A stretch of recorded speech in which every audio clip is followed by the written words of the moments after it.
My log has something to tell you.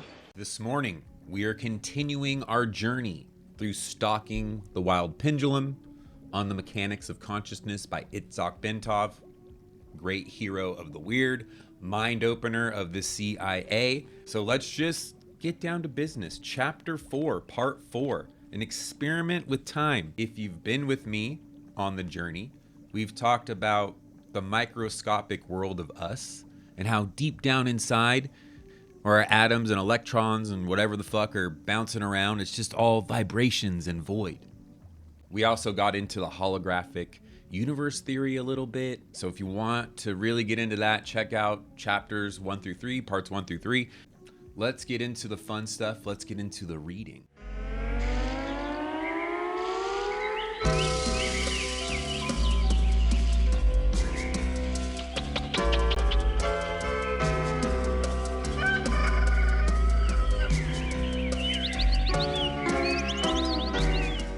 We're not doing a full read through. It's more of a entertainment purposes only read through most of it and discuss. So if you're looking through for the audiobook or a full read through, go check that out. But if you're looking to party, you've come to the right place.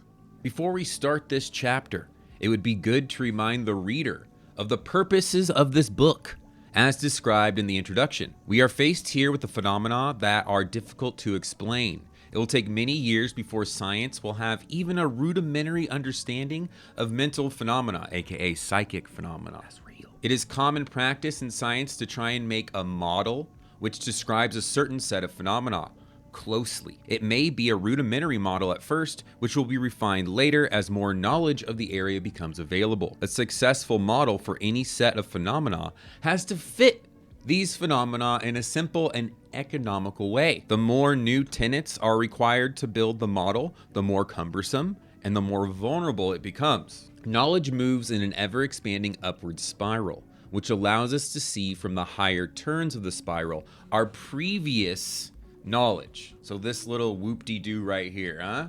This will explain it. So there's our spiral of knowledge.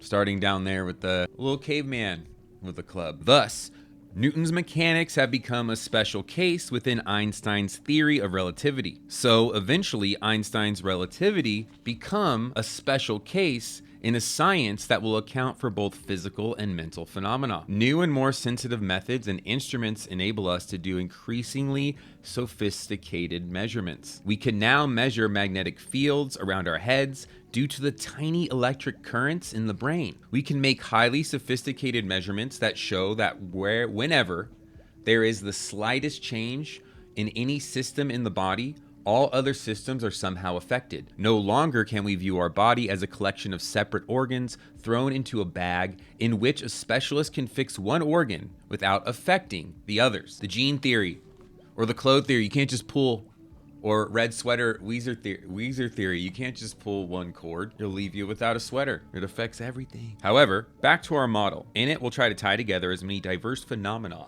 as possible. Fit them into a compact system. The physical objective phenomena serve as a starting point for this model. Now let's get to an experiment in time.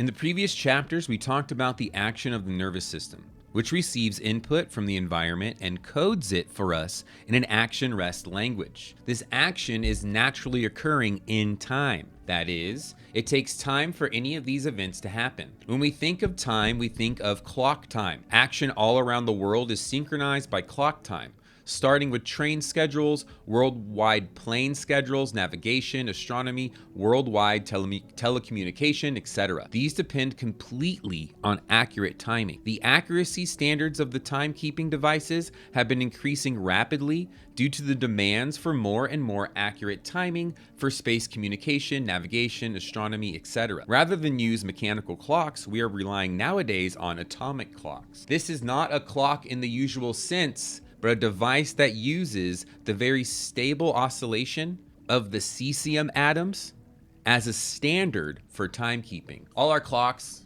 grandfather clocks, digital clocks, wrist watches, I mean, this book's old, so phones now. We look at that, it chops up our time into little slices of 24 hours for us so we could understand it. So that makes, time's supposed to be objective. However, when you talk to people about how time feels, Oftentimes, when you're having fun, time flies. And when you're doing something you don't like, time is dragging along. It seems to slow down. Even when you look at the clock, it seems to slow down a little bit. Maybe, just maybe, your subjective time is slowing down a little bit. And you are seeing something on that clock. Or say when you put your hand on a hot stove, it feels like it was forever when it was like a split second, right? And then you got the burn. Ouch. We know from sleep studies that during dreaming periods, time dilation occurs. In other words, if, for example, a person is awakened after a very brief period of active dreaming and is asked to describe what happened in his dream, usually a long story will come out, which would have taken a much longer period of objective time to occur. We also know that under hypnosis, time dilation can take place and can easily be noticed. Studies on such mind-affecting drugs as cannabis, LSD, etc., indicate that time distortions occur. Since these materials are not unknown substances to most readers of this book, what are you saying, Itzhak? We're time travelers already? We may possibly use them in an example. When listening to someone talk while under the influence of some of the mind-affecting drugs, the feeling is that the speaker is talking very slowly, and that the pauses between words are extremely long. In fact, we are sure that we could easily run once around the block before the next word comes out. There is no change in the pitch of the sound of the words. That is, the words do not sound like tape-recorded speech on slow speed. Clearly, what happens is that we somehow have more subjective time, and we can observe the act of speech in greater detail. Have our mental processes been speeded up relative to those of the speaker? Or do we simply have more time in which to observe the event? Let's try an experiment that should shed some light on this dilemma. When a person has been trained by biofeedback to produce theta waves, or can put himself into a deep meditative state, and at the same time is able to watch the second hand of a clock in front of him, he will be surprised to find that the second hand has come to a stop. It's rather a startling experience, and the natural reaction is, this is impossible. At that moment, the second hand will accelerate and resume its normal rate. However, if we can get over this reaction and watch with half open eyes the face of the clock, while all the time being in a deep meditative state, we can keep the second hand from moving for as long as we wish. The above experiment is naturally limited to people who have especially good control over their states of consciousness. I have designed an experiment that is within easy reach of practically anybody who wants to experience this change in time, at least in a minor way. It does not require any training or any drugs. The only thing we need is a clock with a second hand or a wristwatch with a fairly large dial and an easily visible second hand. Step 1, relax. Position the watch in front of you on a table so that it will be easily visible without any effort through half-closed eyes. Lean with your elbows on the table if you wish. Step 2, look at the watch in a relaxed way and follow the second hand. Try to absorb and remember the rhythm at which it moves. All this has to be done quite effortlessly. Step 3. This is the crucial step in the experiment. Close your eyes and visualize yourself engaged in your most favorite activity. This visualization has to be as perfect as possible. For instance, if you visualize yourself lying on a beach in the sun, you have to be there. All of you. Don't just think you're there, but feel the warmth of the sun, the texture of the sand. Hear the sound of the waves. Use all your senses. The result will be better if you choose a relaxing activity rather than a hectic one. Step 4. When you feel that you have stabilized this visualization, slowly open your eyes just a bit. Don't focus on the watch. Just let your gaze fall on the dial, as if you are a disinterested observer of this whole affair. If you have followed the instructions properly, you may see a second hand stick in a few places, slow down, and however, for a while, if you are very successful, you will be able to stop the second hand for quite a while. Yeah, good luck with this. I've never been able to, because I can't stop the thoughts, man. But good luck. I've tried and failed. But that doesn't mean that you won't. To some people, this is a shocking experience. It shocks you, then it just continues. We have described several instances in which time is being somehow manipulated. I'm not saying that we have actually slowed down the movement of the clock. It is still keeping good old objective time. But we did stretch our subjective time so that we are facing a subjective situation that in turn provides an analogy to a well-known objective situation. This was first made clear in the theory of relativity, in which it was shown that two observers moving relative to each other do not agree on the rates at which their respective clocks are running. Let us try to analyze what is common to all the cases. We find that the connecting link is an altered state of consciousness. Some may claim that the last experiment has nothing to do with the altered states of consciousness. In fact, some will altogether deny the existence of such a thing as consciousness. Why then did the watch slow down or stop altogether for a while? I propose that the observing mind, or the observer for short, the entity that correlates and makes sense of the information submitted to it by the brain, was absent. It went off to the beach and left the hardware at home unattended. The hardware, by which I mean the sensory organs and the brain, are processing and producing the information. But the entity, soul, entity, whatever you want to call it, correlates and makes sense of the information. It has left the body for a while. So if for a split second in that meditative state, you're able to leave your body. This is not as frivolous as it may sound. Such a hypothetical AWOL observer could have been noticed on the beach by a so-called sensitive or clairvoyant person under the right conditions. While the observer was busy correlating the information coming to him from the beach, he could not handle the information presented to him by the physical eyes gazing upon the watch. From the moment the watch stopped to the moment it started moving again, the observer was out of the body. In cases in which the watch has only slowed down, the observer was split. He was partially on the beach and partially in the body, handling information at a reduced rate. In the following chapters, I intend to discuss how all these strange doings of the observer can take place. For the time being, we shall stay with the results of our experiment and try to make sense of them. In the case of the complete stopping of the watch, the eyes have become an inert camera,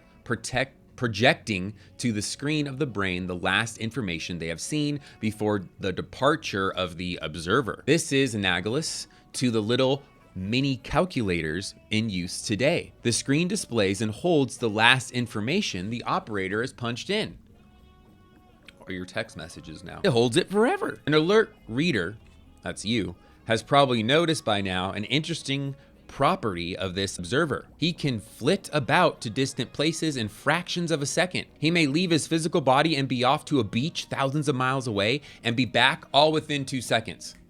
You can do it right now. Let your observer fly, take it somewhere. In the previous chapter, we discussed the behavior of oscillators and pendulums. Let's recall what happens when a pendulum comes to one of its extreme positions. We found that between the points at which the pendulum has come to a full stop and the point at which it started on its return trip, there is an area in which causal relationship between time and space breaks down, in which its position smears out, and infinite or nearly infinite velocities are encountered because of the uncertainty principle operating on the quantum scale of things. When the pendulum stops, it blinks out of time, and it moves at an infinite velocity, but it's moving at infinite velocity at 0 time, and it blinks right back. We know that we cannot accelerate physical objects to the velocity of light, not to speak of infinite velocities. But under the conditions we are discussing, physical matter loses its definiteness. It becomes less solid, thus making it easier for the observer to separate from it. Our bodies, as we know from chapter 1, behave in pendulum-like fashion. It is possible that the observer, having no physical mass, could be flitting back and forth at very high velocities with each up and down movement of the body. And if this is the case, where does it go? Where are we going right now? A simple diagram will help. All right, Itzhak, you promise this diagram's gonna help? Are we gonna get it? Here it is. And you gotta love Itzhak for thinking about this, because in the next little section, he has a little apology he writes to us, apologizing for all the diagrams, because he knows how much everyone hates math and diagrams. But he's like, it's just the best way to understand what I'm trying to get across. So just bear with it for a while, he says. Bear with the diagrams, bear with them. He promises it's going to be worth it. So, okay, we're going to trust you, Itzhak. But let's take a gander here at 23, figure 23. Our four-dimensional space-time is represented by two lines. The vertical direction stands for time. The horizontal direction represents space. Let us remember that space has three dimensions. But here, they are represented by the horizontal directions only. Passage of time into the future is shown as movement upward above the horizontal line, while all that happened in the past is shown below it. The crossing point of the horizontal and the vertical lines represents our now. It is the starting point for any event. So the center, the little dot in the middle, that's the starting point for any event in space-time that we're explaining here. Let us try to make use of this diagram and see how a photon, which is a particle of light, would behave on this diagram. We know that light travels at about 300,000 kilometers a second. So, starting from the now point, we mark off on the vertical line our units of time, 1, 2, 3 seconds. On the horizontal line, we mark off the distance traveled by that particle. For the first second, it has traveled 300,000 kilometers. For the next second, 600,000 kilometers. For the third second, 900,000 kilometers. From the points on the vertical line, which indicate time units, we shall now extend dotted horizontal lines, and from the points on the horizontal line, which indicate units of distance, we shall extend dotted vertical lines. These lines will cross, and through their points of intersection, we shall draw a diagonal line starting from the now point. We can extend this diagonal line below the now point into the past, and we can draw a symmetrical diagonal line also going through the now point down into the past. These two diagonals will outline two triangles touching the now. With their tips, their bases are open, of course, because we cannot put any limits on the past or the future. In fact, we can visualize the point of now as moving into the future, leaving in its wake many nows, which make up our past. We can also say that the upper shaded triangles describes the activities that will occur in the future, while the bottom shaded triangles represents the events of the past. Meet your whole entire time continuum. So basically, too long didn't read that. On the top, it's your future. On the bottom, it's your past. You move through it in time units that are represented by the dotted lines there. And events move from your now into a previous now, that's your past. The fastest action in the physical world is naturally limited by the speed of light. Therefore, the diagonal lines representing the speed of light set the limits to the speed at which an object can travel within our physical universe. Physicists call this behavior time-like, referring to our normal space-time universe. Because all action on this diagram, which occurs below the speed of light, will tend to cluster around the vertical time axis. In spite of all these apparent limitations, there are courageous physicists who are working on hypothetical particles called tachyons. I don't know if this has been disproven or not. I think people have yelled at me in comments before because it has been. I don't know. But if it has been, great. Anywho. Courageous physicists who are working on hypothetical particles called tachyons, which can move at speeds higher than light. The speed of a tachyon starts just above the speed of light, and it ranges all the way to infinite velocities. This brings us to the other portion of our diagram. Suppose that we have a tachyon going at an almost infinite speed, which implies that it is moving practically along the horizon, practically along the horizontal space axis only. It is going so fast that it uses up almost no time. In the previous example, it took the photon 3 seconds to traverse the 900,000 kilometers as shown in the diagram. The tachyon will travel that distance in practically no time at all. So that we can plot its movement on the horizontal without regard to the vertical time axis, there is nothing to be marked off on the vertical scale, since almost no time was used for the motion of this tachyon. Suppose now that the tachyon slows down at 1 million kilometers a second. This is still considerably faster than the speed of light, and the point representing the speed of the tachyon will naturally be marked off on the vertical line as shown on the diagram. However, it will appear closer to the horizontal than the vertical axis. In short, all speeds that are faster than the speed of light will tend to cluster around the horizontal space axis. Therefore, such behavior is called by physicists space-like. Speeds at which space is traversed while very little time is used will be termed space-like activity. So all that to let us know whenever he says space-like, he means moving like that, beyond the speed of light, instantaneously. When something moves so fast that it uses almost no time for its movement, then it moves at an almost infinite speed. When something is going so fast, then it must be present at all places at once. We mortals could perhaps give this kind of behavior a more fitting name: omnipresence. This is a very important concept on which we shall expand later. I think later, by later, he means right now. This next section's called omnipresence. Welcome to the presence shell. We have all heard about the supersonic planes crossing the Atlantic in an hour and a half. Our astronauts are crossing the Atlantic in about 15 minutes. Suppose now that a plane were developed that could shuttle back and forth between London and New York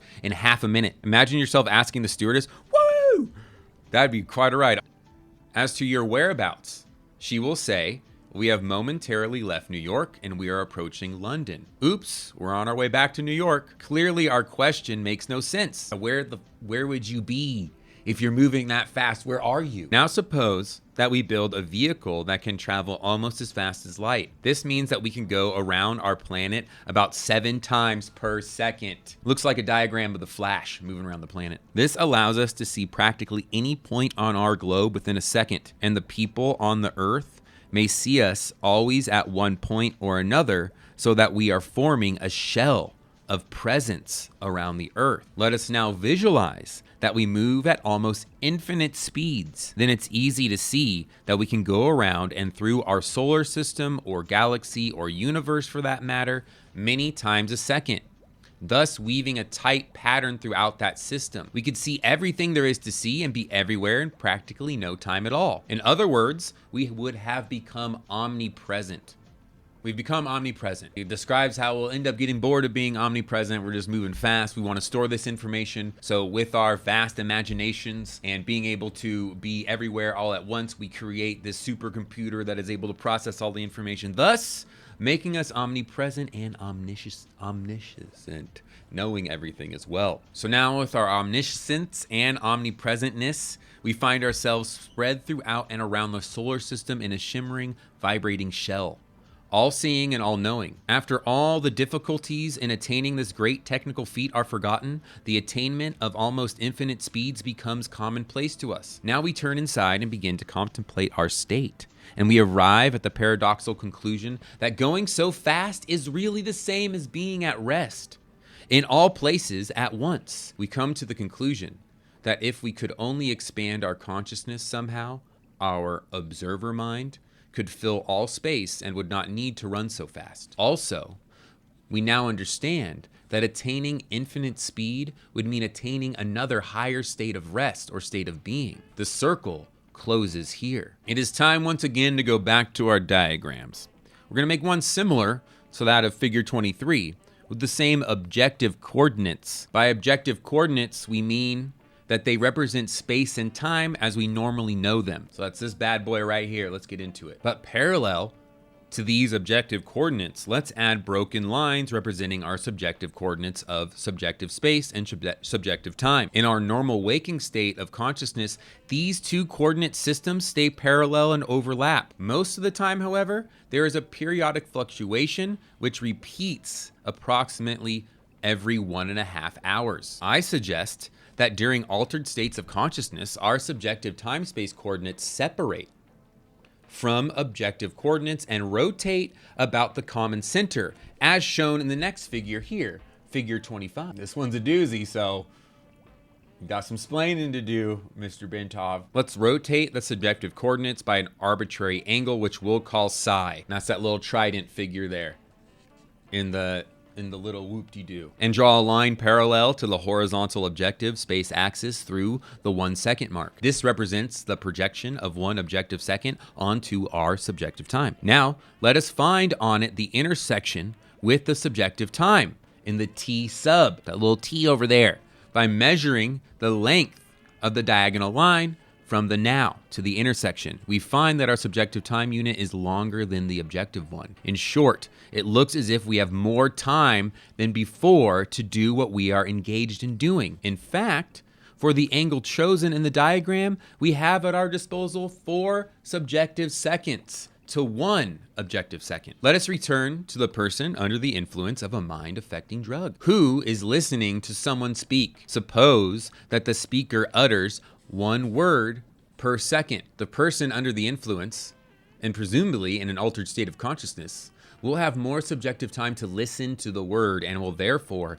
be in a better position to analyze the word because his mental processes are operating at the normal objective rate. A simple little example of this, thank goodness, it's not another chart. Look at this cute little drawing. Oh, look at that, Mr. Sun. A simple example of this will provide an analogy for this phenomenon. Suppose that we take a pole with knots on it. When the sun is at a very low angle, the shadow of the pole becomes very long, so that we can examine the knots and the space between them in more detail. There's a shadow there. Now let's take a closer look. The alert reader, that's you, probably will remark here, why complicate things so much? Most of these phenomena can be accounted for simply by assuming that our mental processes have speeded up considerably, and that therefore the sharpness of our perception has been greatly increased. We don't need subjective time and space to explain time distortions. This, however, is not quite the case.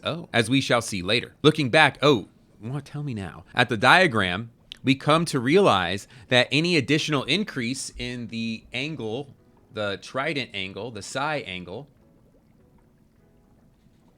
will increase subjective time enormously. As our subjective time axis leans closer to the horizontal, we find that we may have maybe 1,000,000 subjective seconds to every objective second.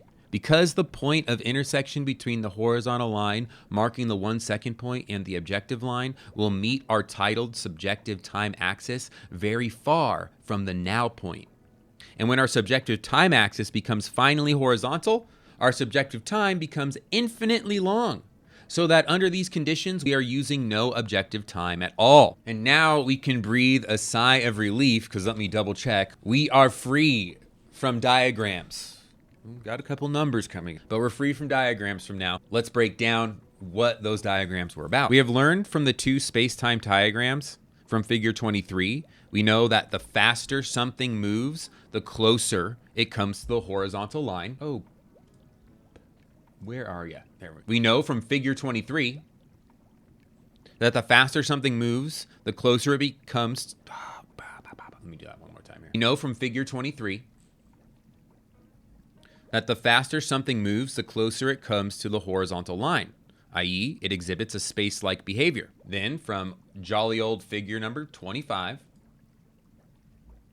we see that the more our subjective time axis leans to the horizontal, the more subjective time we have on our hand. If we combine these 2 diagrams, we have to conclude that a tilting of our subjective time axis causes us to behave in an increasingly space-like manner.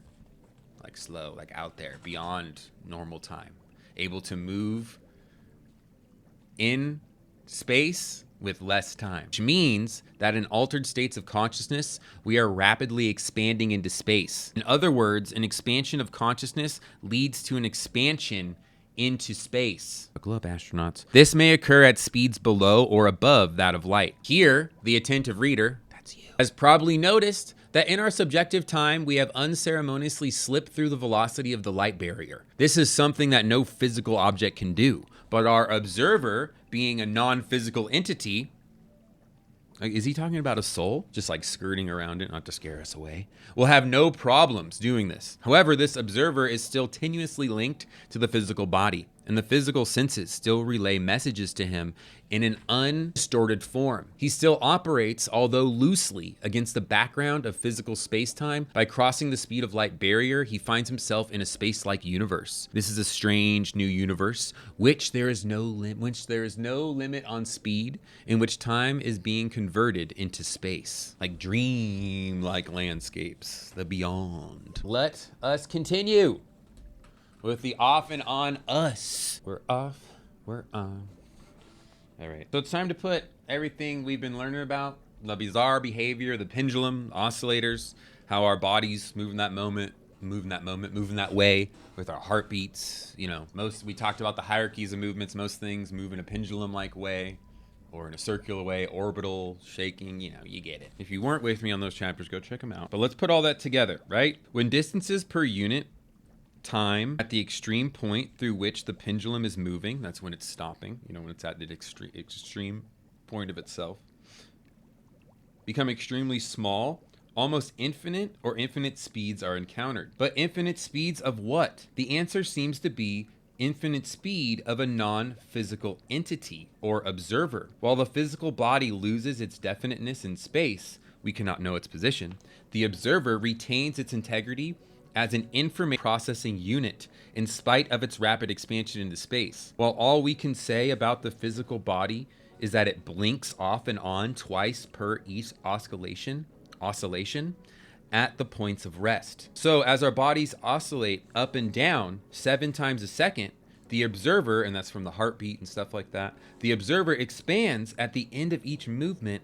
for an extremely short period of time, then contracts unaware of the event. In other words, our subjective time angle moves really sharply. It's like getting into a meditative state, like Itzhak's been talking about. When you feel that time is super dragging, your subjective time is hitting the horizon of the now. You're able to live in those million seconds of subjective time a bit longer. That's probably what the meditative masters are be talking about, where they're able to grab information from the other side. Allegedly, we do that about 7 times a second. So you have 7 times a second to jump into the void, jump into the infinite and find information. So as our bodies, oh, did that already? Oh, never mind. This happens about 14 times a second since we have 2 points of rest per cycle. Normally, we retain no memory of the event. However, the observer can cover long distances within this very short period of time and observe many things. No wonder then that he can be off to a distant beach and be back in a few seconds. And this is a good solid explanation for remote viewing. If you've been with me,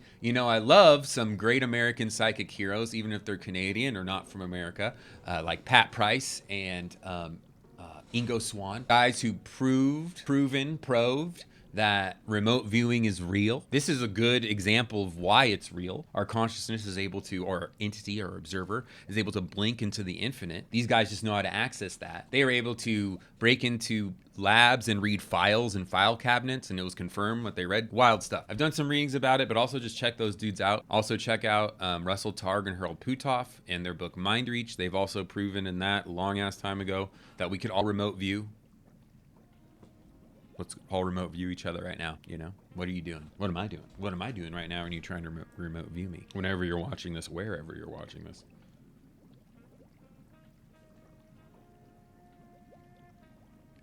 Our ability to hold an expanded state of consciousness increases, and this increases our subjective time, so that we can start remembering some information we have received while out of body. From all the above, it follows that we may describe a person's level of consciousness by a ratio of his subjective time to his objective time. And this is where Itzhak, he's getting funky with it, and he's going to give us a ratio of how well you're able to, whoops, not you, Mr. Sun, how well you're able to, you know, get in there. Your subjective time over your objective time. Let's party with a ratio, Mr. Itzhak. The range of these ratios is very broad. It starts with the small differences, which normally would be taken for just a wandering of attention. Our little experiment with the clock, to hypnotic time dilation, to dreaming, which is clearly an altered state of consciousness, and finally to a deep meditative state in which time is stopped or almost stopped. We can express this in a simple mathematical form. Level of consciousness index equals subjective time over objective time. Or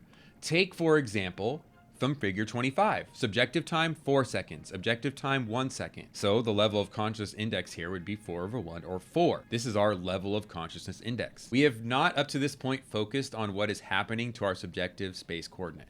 Take the index for what you will. Pretty cool. He doesn't really tell us how to like test that, or how do you pick a number for what to put in there, Mr. Bentov, Mr. Bentov. What's my level? So as the observer, or as you're able to train your observer to stretch into that subjective time, after tunneling from our time-like to space-like dimension, after moving through regular time, as we do in the material world, as we're doing right now, into moving into space-like, where again, when you're traveling, time doesn't matter. You're everywhere all at once. You can get there in the blink of an eye. You're traveling through space with 0 time, or this entity is, right? You're the entity, the computer, the machine inside your soul. So as we're doing that, as you're entering that state, our space axis approaches the objective time axis, and this carries some startling consequences. Our time-like subjective space is becoming objective time. This means that our observer, as he travels in what he considers his space, like your dream world, is actually moving through his own and other people's objective time, either into the past or into the future. This may perhaps explain the mechanism by which clairvoyants operate, as well as remote viewing and dreams. There's a really good book on the history of dreaming that talks about we literally can meet up in dreams, and it's been done since the beginning of time. There's like physical places, well, I guess they're mental places or space-like places that we could all meet up. That's how you become a dream shaman. You meet up with folks in their dreams, you hang out. They seem to be able to describe the past. Some of them, like talking about clairvoyants and remote viewers, seem to be able to describe the past. Some of them surprisingly well. They may even possibly predict the future. But since the future is made up of probabilities dependent on human free will, such travel into the future would be rather vague and unreliable. Yeah, that's why you can't. Future predictions are always tough to get behind because, yeah, free will exists and it's always changing. The destiny is always changing, my friend. Look at these two guys. They're exchanging objective time for subjective time. No, sorry, we're exchanging objective time for subjective space. What's that all about? Itzhak, tell me. When one asks a clairvoyant how he does his thing, when one asks a clairvoyant how he does his thing, he answers, I'm going into your past. He has a feeling of moving through time. This time is space for him. Let us return to our experiment with the clock. I have asked you to visualize your favorite activity. This automatically programmed your observer to move into the past because your favorite activity can only be an experience of the past. Your observer moved into the past and was off to a beach in a wink and back in another wink. He went in his subjective time and space into a different reality. One can consider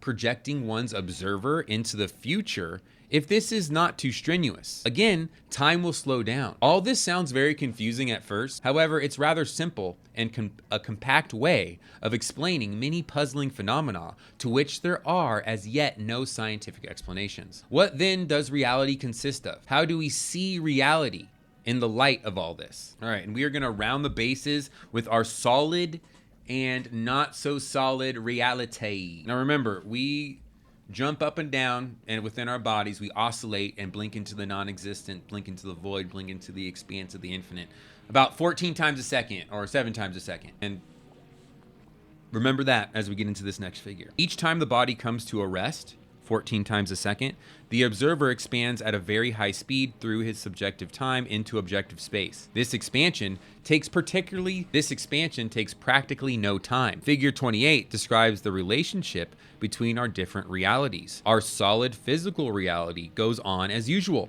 except for tiny pauses during which our observer takes off and comes back. During the out periods in the other dimensions or realities, an untrained observer comes back without communicating any knowledge of this outing to the mind and the brain. In other words, this experience does not normally reach the conscious thinking level. A very good example of this is the so-called subliminal advertising. That's some MK Ultra stuff. And if you're interested in MK Ultra, I am doing a read through about the father of that program. And then we could talk about there how it's probably still running with subliminal messaging. They've probably gotten much better at it. This was a technique used some years ago by which products were advertised in movie theaters or on television by flashing for a very short time a message on the screen. The public was never aware of what was happening since the message was too short to activate the conscious mind into producing a coherent thought image. But the subconscious mind, being much quicker, did pick up the message, and people dutifully consumed the advertised products. These techniques have fortunately since been outlawed.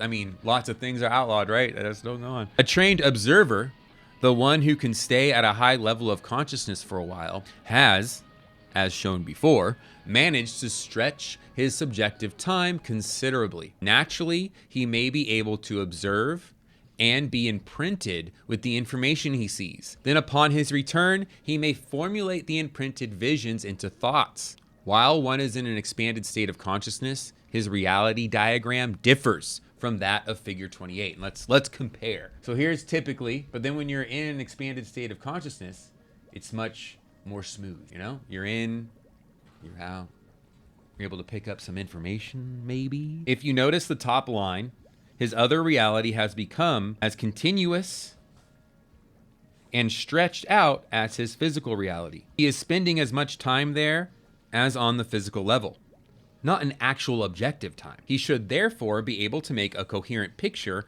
of his experiences and describe what he sees there. The development of the ability to retain the information will be explained in the coming chapters. Well, that's just fine and dandy. So now we're going to get back to us, back to what we've been talking about, back to the atoms and the frequency at which they vibrate, and whether this may or may not allegedly help prove that we blink on and off into the infinite. The atoms of our bodies are oscillators that tend to disappear and reappear at their own rate. They vibrate at a rate of about 10 to the 15th hertz. It is possible that our bodies blink on and off at this very high rate. There is no way of knowing, and that's like a kind of like a hologram. There is no way of knowing whether this is so, since presently we have no way of registering such rapid phenomena. However, we cannot assume that all atoms in our bodies beat synchronously or coherently. We have to visualize our bodies as blinking on and off gradually in different areas, disappearing while others are appearing. In other words, we are partially out all the time. This does not, however, alter the basic model presented here, since it does not matter how long the on and off periods are. The unlikely event that total coherency occurs in the body, this may occur at very high levels of consciousness. That's about the stories you read about the people who are literally able to blink out of existence, or just decide when they're like, okay, I think I'm ready to go now. And it's like that. And naturally, the whole body will blink off and on as a unit. And we may expect to see some very unusual things occurring at such a state. We took the 7 hertz pulsation as the minimum number of on and off periods, since that is a measurable figure. He's saying it's probably much, much greater. It's probably what he's pointing to at the end of the book here, where we are constantly, different parts of us fading into the infinite. In summary, an experiment with time shows that we have objective and subjective space-time, which normally coincide. Under altered states of consciousness, these two become separated and we can function in our subjective space-time. This explains many phenomena, such as clairvoyance, telepathy, remote viewing, all the stuff we talked about. We postulate an observer, which is our psyche, our soul, and which becomes omnipresent for a very short period of time. This is the time required for the pendulum or oscillator to change its direction of motion. Our bodies are oscillators, and the atoms making up our bodies are also oscillators. Therefore, we expand into a space-like dimension many times a second very rapidly and collapse back as rapidly, possibly at the rate of atomic vibration. However, in an altered state of consciousness, we can expand our subjective time greatly. This allows us to observe the action of the other souls and psyches that are out there at a leisurely pace and bring back useful information from there. This is done without using up much objective time. So our reality is made up of a constant, rapid, back and forth shuttling between our solid reality and the way out realities, which